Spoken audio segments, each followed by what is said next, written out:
With the vertical pull, the mechanics will be exactly the same as with a horizontal pull.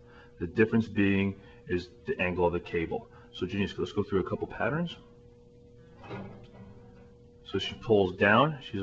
I don't want her to pull into excessive adduction, and I don't want her to go into excessive abduction as she goes into the eccentric phase.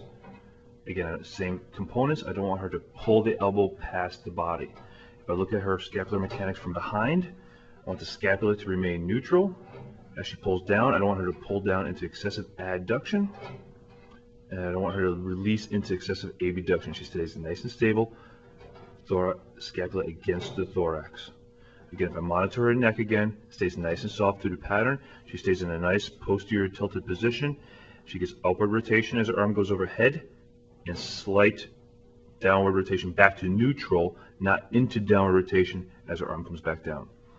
During dysfunction, what we'll see is the client will get excessive abduction and excessive downward rotation and adduction as they come down into the concentric phase. So that during the eccentric phase, they'll go into excessive abduction, and you see the shortening of the upper scapular muscles, the upper traps and the levator, and she'll get excessive downward rotation and adduction as she goes into the concentric phase. Again, this is another reason why people will get a lot of those trigger points right up here in the upper scapular border. So we want her to relax that scapula, maintain a nice neutral position, maintain that posterior tilting.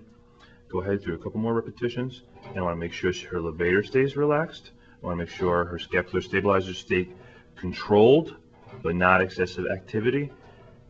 And the same thing with the humeral head. I want the humeral head to stay centered in the socket during the entire pattern.